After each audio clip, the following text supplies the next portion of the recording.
আসসালামু আলাইকুম ওয়া রাহমাতুল্লাহি ওয়া বারাকাতুহু। 1 মিনিট মাদ্রাসা ইউটিউব চ্যানেলের সম্মানিত দিনী ভাই বোনেরা, আশা করি রব্বুল আলামিন আল্লাহ তাআলার অশেষ মেহেরবানিতে আপনারা ভালো আছেন, সুস্থ আছেন। আলহামদুলিল্লাহ। আজ আমার নিজের জীবনে ঘটে যাওয়া একটি ভিডিও নিয়ে হাজির হয়েছি।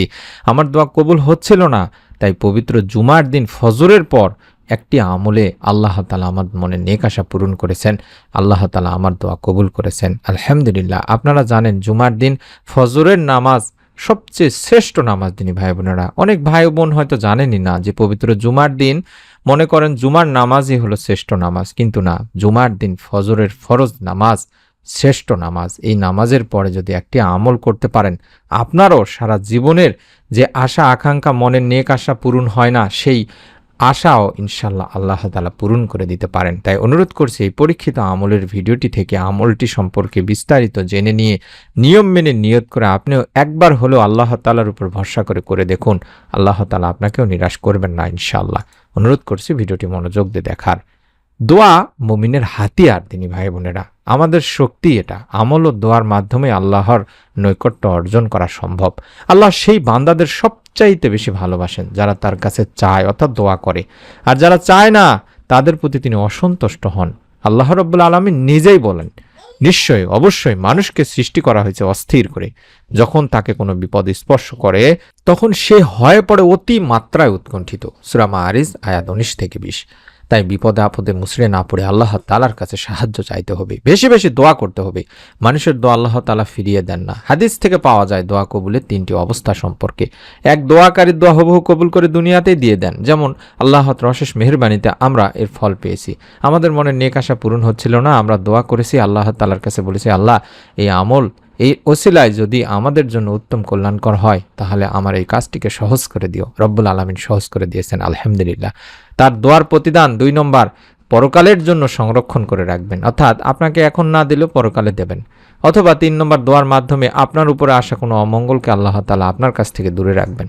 তাহলে আমরা বুঝতে পারলাম দোয়া করলে আমরা কখনোই ক্ষতি মুখে পড়ব না, অর্থাৎ দোয়া কখনোই বৃথা যায় না, দোয়া কখনোই নষ্ট হয়ে যায় না। তাই অনুরোধ করছি তিনি ভাই বোনেরা, সবসময় দোয়া করুন। এমন হতে পারে কঠিন কিয়ামতের দিন আপনি আপনার করা দোয়ার প্রতিদান দেখে আপনি বিশ্বাসই করতে পারবেন না, অর্থাৎ পাহাড় পরিমাণ আপনার জন্য আমল জমা হয়ে থাকবে। সুবহানাল্লাহ, সুবহানাল্লাহ। সেই সময়ের অপেক্ষায় আমরাও আছি।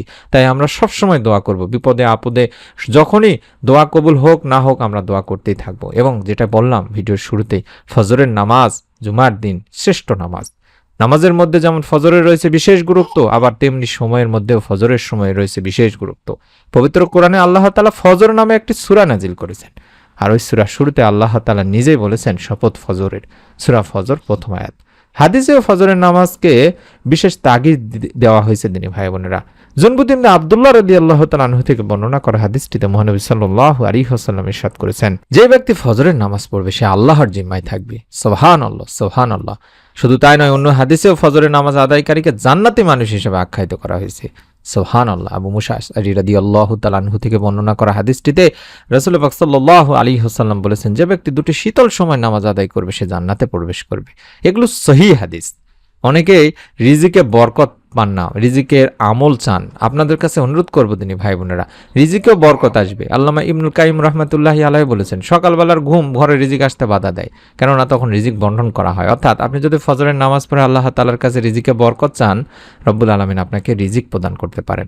আর ফজরের নামাজ পড়লে দুনিয়া আখিরাতে সেরা বস্তু অর্জিত হয়ে যাবে। অর্থাৎ ফজরের 2 রাকাত নামাজ দুনিয়া ও তার মধ্যে যা কিছু আছে সব কিছুর শ্রেষ্ঠ। সুবহানাল্লাহ, সুবহানাল্লাহ। সরাসরি মহান রব্বুল আলামিন আল্লাহ তাআলার দরবারে আপনার নাম আলোচিত হবে। তোমাদের মাঝে পালাক্রমে দিনে ও রাতে ফেরেশতারা আসে, তারা আসর ও ফজরের সময় একত্রিত হয়। যারা রাতের কর্তব্যে নিয়োজিত ছিল তারা উপরে উঠে যায়। আল্লাহ তো সব জানেন, তবুও ফেরেশতাদেরকে প্রশ্ন করেন, আমার বান্দাকে বা আমার বান্দাদেরকে কেমন রেখে এলে? ফেরেশতারা বলেন, আমরা তাদেরকে নামাজরত রেখে এসেছি। যখন গিয়েছিলাম তখনও তারা নামাজরতই ছিল। সুবহানাল্লাহ। ফজর ও আসরের নামাজের সময়টি তাহলে কত গুরুত্বপূর্ণ একটি সময়। এই গুরুত্বপূর্ণ পবিত্র জুমার দিন ফজরের ফরজ নামাজের পরে আমরা আমলটি করব দিনী ভাই বোনেরা। আল্লাহ তাআলা ইরশাদ করেন, হে মুমিনগণ, জুমার দিন যখন নামাজের জন্য আহ্বান জানানো হয় তখন তোমরা আল্লাহর স্মরণে মসজিদে এগিয়ে যাও এবং বেচাকেনা দুনিয়াবি যাবতীয় কাজকর্ম ছেড়ে দাও। এটা তোমাদের জন্য কল্যাণকর যদি তোমরা জানতে। সূরা জুমার 9 নম্বর আয়াতেই বলা হয়েছে দিনী ভাই বোনেরা। এই পবিত্র জুমার দিন শ্রেষ্ঠ দিন, জুমার রাত শ্রেষ্ঠ রাত। তাই আমরা এই জুমার দিনে ফজরের ফরজ নামাজের পরে এই ছোট্ট দোয়ার আমলটি করব।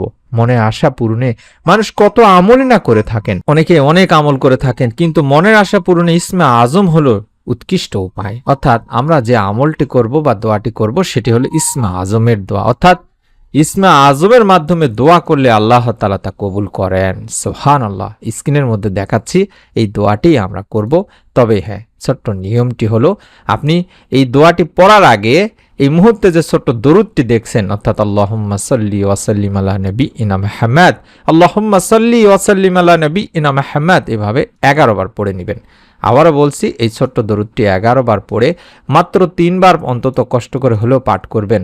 আল্লাহুম্মা ইন্নী আসআলুকা বিআন্না লাকাল হামদ লা ইলাহা ইল্লা আনতাল মান্নান বাদিউস সামাওয়াতি ওয়াল আরদ ইয়া জাল জালালি ওয়াল ইকরাম ইয়া হাইয়্যু ইয়া কাইয়্যুম।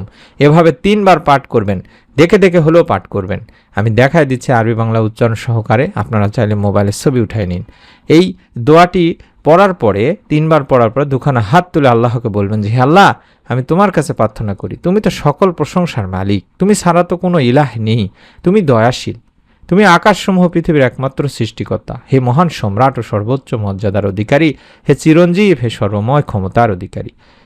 এই দোয়াটির ব্যাপারে হাদিস শরীফে আনাস রাদিয়াল্লাহু তাআলা আনহু সূত্রে বর্ণিত হয়েছে, তিনি আল্লাহ রাসূল সাল্লাল্লাহু আলাইহি সাল্লামের সঙ্গে বসা ছিলেন এক সময়ে, সেখানে এক ব্যক্তি এসে নামাজ আদায় করে এই দোয়াটি পাঠ করেছিলেন।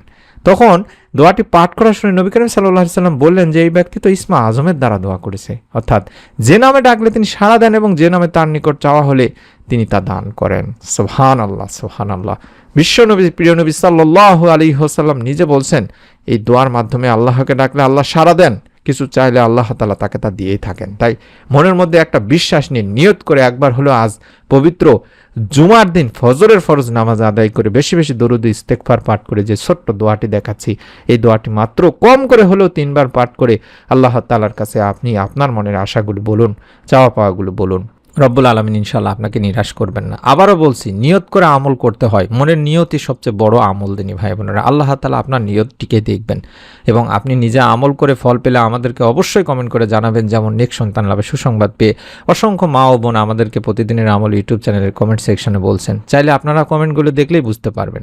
আমি অনুরোধ করছি, নিজে আমল করে আপনার নিকট আত্মীয় স্বজনদের কাছেও আমলগুলো সম্পর্কে বলবেন। এবং এরকম নতুন আমলের ভিডিও আমরা প্রতিদিন দিয়ে থাকি 1 মিনিট মাদ্রাসা চ্যানেলটিতে, এবং সবার আগে আমার ভয়েসে যে ভিডিওগুলো দেখেন, আশা করছি আপনারা নতুন ভিডিওগুলো পাওয়ার জন্য হলো আমাদের সাথে থাকবেন, চ্যানেলটির সঙ্গেই থাকবেন। আমরা মন থেকে দোয়া করি, দিল থেকে দোয়া করি, রব্বুল আলামিন তোমার রহমান নামের ওসিলায় যারা ভিডিওটি দেখে আমল করবে, কার কি মনের নেক আশা তুমি পূরণ করে দিও, আমিন। আসসালামু আলাইকুম ওয়া রাহমাতুল্লাহ।